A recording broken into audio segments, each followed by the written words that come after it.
Hey, welcome back to the African Homestead. I am Eric.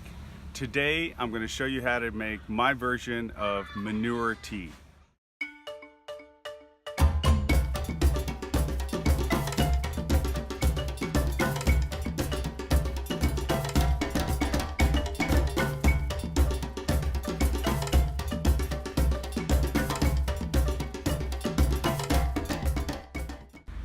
Now the inspiration for this manure tea, and actually much of the credit for it, should go to John Keisner. He has a fantastic YouTube channel called The Natural Farmer. Teaches permaculture techniques in real life settings and does an excellent job of communicating not only what you should do, but why you should do it. So I encourage you to look up The Natural Farmer on YouTube and subscribe to his channel. He's got a ton of videos from when he spent time in India. He's also doing some work in the Mediterranean. He's a native, I think he's from Illinois, Indiana. John, my apologies, but one of those places. So he's a Midwesterner.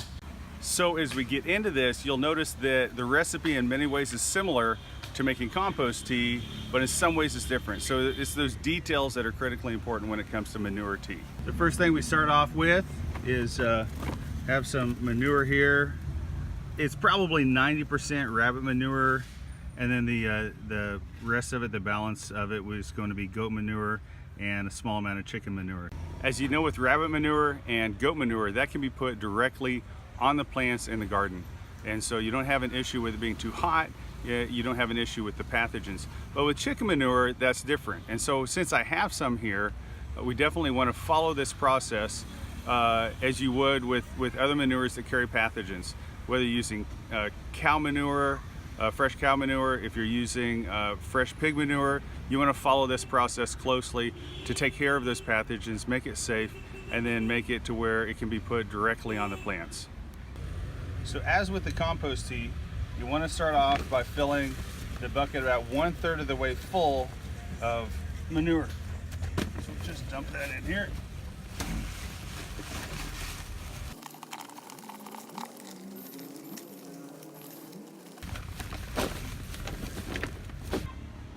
Now, to maximize the effectiveness of converting this manure into manure tea and having it safe to take care of all those pathogens that I talked about, you need microbes to be active in that. So there are two things. You want diverse microbes, you want a lot of microbes, and you also want local microbes.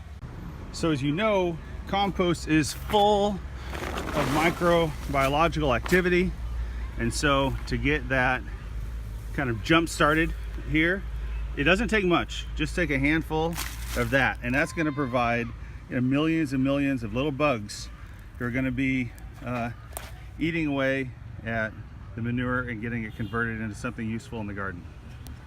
Now for local microbes, all you have to do is go into your garden, get some dirt, dig it around a little bit, and again, this is going to provide you with what your garden knows. And so these are the microbes that are already working in your garden that you also want to work in this tea, and it'll maximize how effective it is, because it's going to be local. And if you've made this kind of tea before, you probably have noticed that as you're stirring it each day, you're also noticing there's sometimes some bubbles or some foam on top. That is the nitrogen that's off-gassing, and so you don't want to lose that nitrogen. You want to capture it. Best way to do that is to have carbon in the bucket. So that's our next ingredient. So the carbon will capture and absorb the nitrogen, and that way maintaining it. So all you need to do, again, you can take some leaves, put that in there. We want to crush those up so they're fully available to capture the nitrogen before it just disappears into the atmosphere as gas.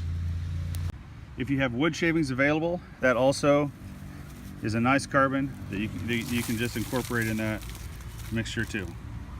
The next ingredient in the manure tea is sugar. Why sugar? Well, I'm glad you asked. Well, those of you who have made compost know that microorganisms love to eat, and they love sugar. And so to, again, speed this process up, to make the number of microorganisms in this mixture just explode, we're going to add some sugar into the mix. Now the sugar I used was just sugar cubes that I crushed up because I didn't have anything else available. You're not forced to use white sugar or refined sugar. You can use brown sugar, you can use molasses, you can use honey, you can use corn syrup, even though a lot of people don't like corn syrup. But the point is, you want to feed the microbes in the soil, in the manure, in the water, and you want them to be very active.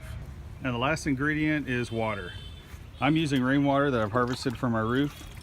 Also, good water is going to be river water, pond water, all those are going to be natural water. If you don't have access to that, then I encourage you to use well water. If you don't have a well, then just the city water that you have available will do okay too. It's just, they add chemicals and different things to that. And finally, you want to stir the mixture. Now, this is critically important when it comes to manure tea.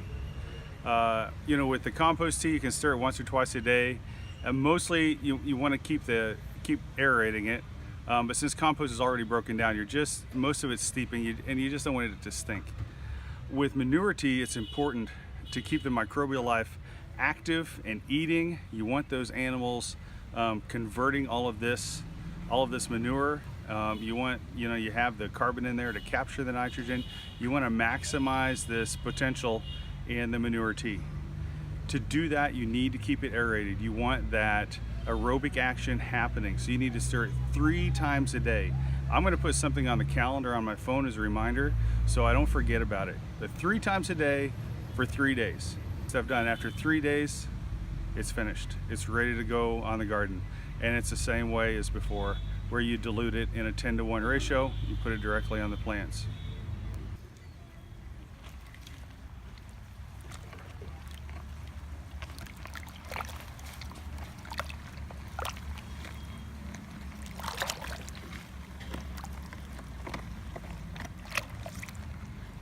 So as you can see, after I stirred it, we have a lot of this manure floating up on top.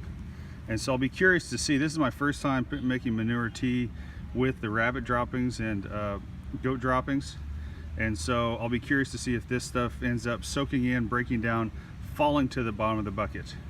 If not, in the future, maybe what I'll try is to crush this stuff up, pound it, make it into more of a powder or dust, and then mix it in just to help with that action. But we'll see at the end of the 3 days what happens.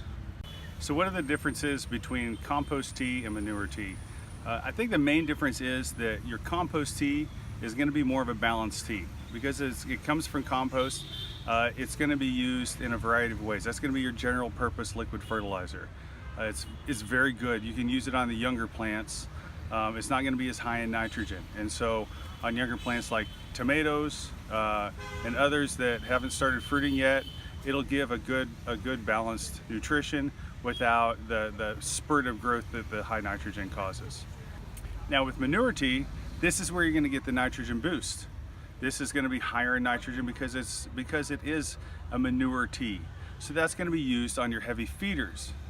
It's going to be used on your leafy greens like spinach, lettuce, the potato greens that I grow here.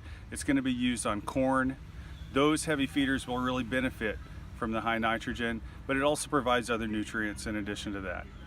Well, it's just been a few hours since we made the manure tea. It's starting to get dark, it's getting late here, but I just wanted to show you the initial response that is happening in this bucket. So as you can see, there is a lot of bubbles, a lot of foam on top. That is all the microorganisms converting that sugar, converting all this nitrogen, and just eating away, having a party in here. So it's exciting to see this working so quickly. I want to offer you a few observations and some lessons I've learned in making this batch of manure tea. The first thing was, the first few times I stirred it, the first 2 or 3 times I stirred it, there was a lot of bubbles, a lot of foam on top, which indicated a lot of biological action happening inside, so I was happy to see that. The second observation is I really need to be making sure that I stir it at least 3 times a day to get it aerated, to keep that aerobic action working. I did miss one stirring, and then the next time I stirred it, I could definitely smell a change. It was a less desirable odor. It got not really rotten, but it definitely had kind of a wet manure smell to it, which you would expect, but it wasn't terribly pleasant. So that gave me an indication maybe I wasn't getting enough air inside. The third observation I made had to do with the rabbit manure and the goat manure. When I went to strain it out after the 3 days of stirring, I found that all those solid droppings were still there. Maybe some had broken down, but for the most part, the droppings were still intact. They hadn't broken down. You remember from earlier in the video, there was a lot of them floating. Those had dropped within 24 hours, dropped down to the bottom, which I thought meant they were breaking down, but actually a lot of them weren't. And so what I ended up doing was emptying the water off the top and then taking an old shovel handle that had broken and almost like a pestle and mortar, and I just mashed it and mashed it. So next time I do this, I'm either going to mash it at the beginning, add a little bit of water and mash it up really well, or I'm going to take that dry manure and powder it, somehow break it into more of a powder. That way it'll break down a lot faster and a lot easier. And then the final lesson I learned that I'm going to incorporate in the future is, and this was really from watching other people do it, I would use a stick to stir that manure tea or that compost tea to aerate it. It wasn't terribly effective, but I found that when I was pouring it from one bucket to another, obviously that churns up a lot of the material and it churns in a lot of oxygen.